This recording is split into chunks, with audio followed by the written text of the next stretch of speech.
استبصار یہ کتاب ہے دوسری، ملا جازر الفقیر تیسری، اس میں بھی یہ لکھا ہوا ہے۔ ملا جازر الفقیر کو بھی ہم دیکھتے ہیں کہ اس میں کیا لکھا ہوا ہے، اور تہذیب الاحکام، یہ 4 کتابیں ہیں، یہ ان کے اصول کی کتابیں ہیں، ٹاپ کی کتابیں ہیں۔ تو یہ اس کے اندر پہلے تو امام موسیٰ کاظم نے کہا یہ صحیح نہیں ہے۔ یہ لوگ اپنی کتابوں کو بھی نہیں پڑھتے اور یہ دیکھتے نہیں ہیں،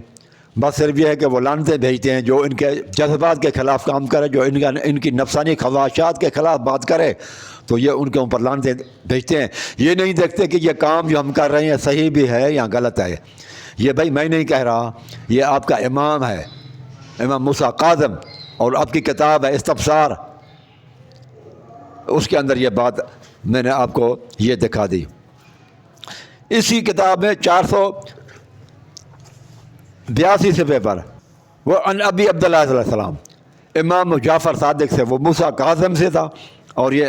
ان ابی عبداللہ علیہ السلام ان ابی، پھر وہ کہتے ہیں کہ میرے والد صاحب یعنی کہ امام باقر، وہ کیا کہتے ہیں، نہا رسول اللہ صلی اللہ علیہ وسلم ان یصلی علی القبر، رسول اللہ صلی اللہ علیہ وسلم نے منع کر دیا کہ قبر کے اوپر کوئی نماز پڑھے، اور یقعد علیہ، یہاں کوئی اس کے اوپر قبر کے اوپر بیٹھے، اور یبنا علیہ ہے، یہاں قبر کے اوپر کوئی عمارت تعمیر کی جائے۔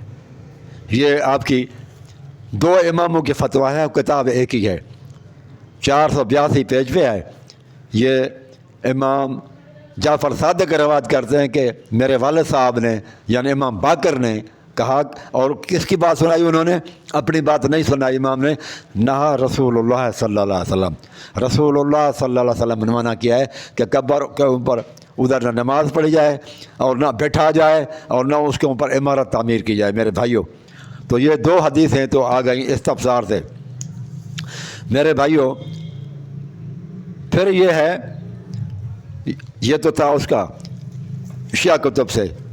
اور یہ اس کے بعد آپ دیکھیں ملا یحضر الفقی ہے یہ، وقال نبی صلی اللہ علیہ وآلہ وسلم، رسول اللہ صلی اللہ علیہ وآلہ وسلم نے فرمایا کہ لا تتخذوا قبری قبلۃ، میری قبر کو قبلہ نہ بنانا، ولا مسجداً، اور سجدہ گاہ بھی نہ بنانا، فإن اللہ عز وجل لعن الیہود، اللہ تبارک و تعالیٰ کی لعنت ہو یہودیوں کے اوپر جب اتخذوا قبور انبیاء مساجد، اپنے نبیوں کی قبروں کو انہوں نے سجدہ گاہ بنا لیا تھا۔ یہ بھی جو ہے نا، آپ دیکھیں حدیث ہے کہ رسول اللہ صلی اللہ علیہ وسلم نے کہا کہ یہود و نصارہ کے اوپر لعنت ہو جنہوں نے قبروں کو سجدہ گاہ بنا لیا۔ یہ کتاب ہے صفحہ نمبر 114 ہے، اور یہ رسول اللہ صلی اللہ علیہ وسلم کی حدیث لکھی ہوئی ہے۔ میرے بھائیوں، پھر بھی کوئی بندہ کہے کہ نہیں قبریں پختہ بنانی ہیں، تو نہ یہ رسول اللہ صلی اللہ علیہ وسلم کی اطاعت ہے نہ اماموں کی اطاعت ہے، یہ نفس پرستی ہے، یہ لوگ اپنی طرف سے کرتے ہیں۔ تو یہ بات صحیح نہیں ہے کہ آپ لعنتیں بھیجتے ہیں آل سعود کے اوپر، اور ادھر سے یہ امام اور رسول اللہ صلی اللہ علیہ وسلم کی۔ آپ دیکھیں کہ وہ جو کہتے ہیں کہ قبریں پکی بنانی چاہیے اور وہاں پر ہم بیٹھ کر مجاور بن کر ان کی کرامتیں بیان کریں، اور اللہ کے رسول صلی اللہ علیہ وسلم اور اماموں کی لعنتیں پھر ان کے اوپر ہیں، تو یہ آپ لعنت کے مستحق ہو رہے ہیں اماموں کے۔ یہ بڑے نیک بندے تھے سارے کے سارے، اللہ کے ولی تھے، اور ادھر سے رسول اللہ صلی اللہ علیہ وسلم کی احادیث ہیں، یہ نہیں دیکھتے کہ ہم اللہ کے رسول اور اماموں کی نافرمانی کر رہے ہیں۔ سنیوں کی کتاب ہے یہ مستدرک کا حاکم، ان جابر رضی اللہ تعالیٰ نے فرماتے ہیں، قال فرمایا، نہا رسول اللہ صلی اللہ علیہ وسلم، کہ رسول اللہ صلی اللہ علیہ وسلم نے فرمایا قبر پر عمارت بنانے، اس پر چونا کرنے، لکھنے اور اس پر بیٹھنے سے منع کیا ہے۔ یہ تو اردو میں ہے اور یہ اردو میں ترجمہ بھی کیا ہوا ہے، وہی بات ہے جو ادھر بھی لکھی ہوئی ہیں، یہی حدیث ہے ادھر بھی لکھی ہوئی ہیں۔ ادھر حضرت جابر سے روایت ہے، وہاں اماموں سے روایت ہے کہ یہ مستدرک حاکم صفحہ نمبر 742 اور یہ جلد 1 ہے۔ اس کے بعد یہ ملا جازر الفقی، اس کا صفحہ نمبر وہ 120 ہے۔ وقال صادق علیہ السلام، امام جعفر صادق کہتے ہیں، کلما جعل علی القبر من غیر تراب القبر، جب قبر کے اوپر زیادہ مٹی جائے جو قبر سے نہیں نکلی تھی وہ ثقل علی المیت، وہ میت کے اوپر بوجھ ہے، گناہ ہے، اس سے میت کو تکلیف ہوگی۔ یہ میں نہیں کہہ رہا بھائی، یہ امام جعفر صادق کہتے ہیں کہ کلما جعل علی القبر من غیر تراب القبر، وہ جو مٹی قبر سے نہ نکلی تھی جب وہ قبر کے اوپر وہ بھی ڈالی جائے تو فہو ثقل علی المیت، وہ بوجھ ہوگا، گناہ ہوگا، عذاب کی صورت پیدا ہوگی اس سے میت کو۔ آپ دیکھیں یہ 120 پیج پہ یہ بھی ملا یحضر الفقیہ کی روایت ہے کہ مٹی دوسری بھی مٹی نہیں ڈال سکتے آپ، قبر سے جو مٹی نکلی اس سے زیادہ نہیں ڈال سکتے، وہی ڈالیں بس،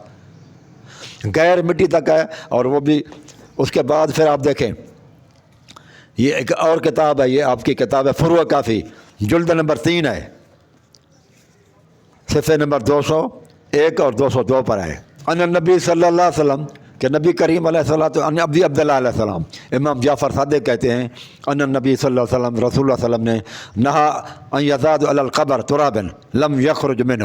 وہ قبر پر زیادہ مٹی ڈالنے سے جو اسے نکلی نہیں ہے وہ ڈالنے سے رسول اللہ صلی اللہ علیہ وسلم نے منع کیا ہے۔ یہ بھی لا تطین القبر من غیر تین ہی، کہ قبر پر وہ مٹی نہ ڈالو جو اس کی مٹی نہیں ہے، جو غیر مٹی ہے۔ تو یہ آپ دیکھیں فروع کافی، یہ ساری کی ساری ایران کی کتابیں ہیں، ساری کی ساری کتابیں ایران سے ہیں، سوائے وہ مسترق حاکم وہ سنی کتاب ہے وہ پاکستان سے ہے، اردو میں ٹرانسلیشن ہے۔ تو میرے بھائیو آپ دیکھیں کہ آپ دن مناتے ہیں اور مطالبے کرتے ہیں، یہ نہیں دیکھتے کہ قرآن مجید کیا کہتا ہے۔ اب آپ قرآن مجید کیا کہتا ہے کہ قبر والے جو قبر میں پڑے ہوئے ہیں اور جو قبر سے باہر زندہ ہیں اور مردے ہیں وہ برابر نہیں ہیں۔ تو یہ آپ لوگ یہ قبر پرستی کی وجہ سے وہ شرک کا دروازہ کھلتا ہے، اور سب سے بڑھ کر جو ہے نا گناہ وہ شرک ہے دنیا کے اندر۔ ان شرک لظلم عظیم، سب سے بڑا کائنات میں اگر کوئی جرم ہے تو وہ شرک ہی ہے۔ اور اللہ تبارک تعالیٰ نے اس لیے قبر وہ جو ایک اسباب ہو سکتے ہیں نا،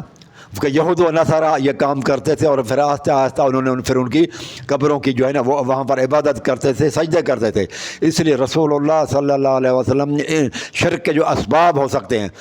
جن سے سہولت ہو سکتی تھی، وہ سہولت کاری اور اسباب کو بھی مٹا دیا، ختم کر دیا کہ قبروں کو پختہ بھی نہ بناؤ، مٹی بھی دوسری نہ ڈالائیں اور اس پر بیٹھا بھی نہ جائے۔ یہ رسول اللہ صلی اللہ علیہ وسلم، یہ اماموں کی روایتیں ہیں، یہ آپ کی کتابیں میرے بھائیوں، ملا یحضر الفقیہ، فروع کافی اور استبصار، بہت اہمیت والی کتابیں ہیں، آپ کے اصول کی کتابیں ہیں۔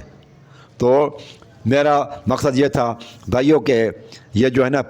پکی قبریں بنانا، پختہ قبریں بنانا، یہ لوگوں کو پھر شرک کی طرف دعوت دینا، یہ پھر آگے لوگ چلے جائیں گے اور شرک کے اندر چلے جائیں گے۔ لوگ پھر سجدہ کرتے ہیں جہاں بھی پکی قبریں ہیں، ایران ہو یا پاکستان ہو یا عراق ہو یا شام ہو، آپ دیکھیں وہاں پر لوگ سجدہ کرتے ہیں اور شرک کرتے ہیں اور لوگوں کو مشرک بنا رہے ہیں۔ افسوس تو یہ ہے کہ یہ ساری کتابیں شیعوں کی ہیں، اللہ یاری کو بھی پتہ ہے، فضل ہمدرد کو بھی پتہ ہے، شیعہ علماء کو بھی پتہ ہے، لیکن وہ ان کو بتانے سے بتاتے نہیں ہیں تاکہ یہ شرک چلتا رہے۔ کہ یہ آپ لوگوں کے ہمدرد نہیں ہے، میں آپ لوگوں کو ہمدرد ہوں کہ آپ لوگوں کو یہ کتابیں بتا رہا ہوں کہ آپ کی کتابوں کے اندر لکھا ہوا ہے کہ یہ غلط کام ہے، رسول اللہ صلی اللہ علیہ وسلم نے منع کیا ہے، اس سے آپ آگے بڑھ جاؤ گے شرک کی طرف۔ آپ کو اپنے علماء بھی نہیں بتاتے، کیوں؟ بس وہ عزت کمانے کی خاطر یا پھر وہ ایک پیسے کمانے کی خاطر، کہ لوگ اگر ناراض ہو جائیں گے تو پھر ہماری کوئی بات سنے گا نہیں، تو پیسے میں جو ہے نا وہ اس طرح سے ہم پیسہ کیسے کمائیں گے۔ ان کی نیت پیسے کمانے کی ہے، لیکن وہ حق نہیں آپ لوگوں کو بتائیں گے۔ تو لہذا یہ نعرے لگانا اور مطالبے کرنا چھوڑ دو، ایسے مطالبے کرنا کہ جنت البقیع میں ہمیں قبریں بنانے دیں، قبریں پختی بنائیں اور وہاں پر ہم مجاور بن کے بیٹھیں۔ سعودی گورنمنٹ سے یہ مطالبے کر رہے ہیں، قرآن و سنت کے خلاف ہیں۔ کوئی بھی بندہ کام کرے تو اسے پہلے دیکھے کہ اللہ رسول کے خلاف تو میں نہیں جاؤں گا۔ جب آپ اللہ رسول کے خلاف جا رہے ہیں تو ایسے مطالبے کیوں کر رہے ہیں؟ آخرت برباد کیوں کر رہے ہو اپنے؟ اقول قولی ھذا استغفر اللہ۔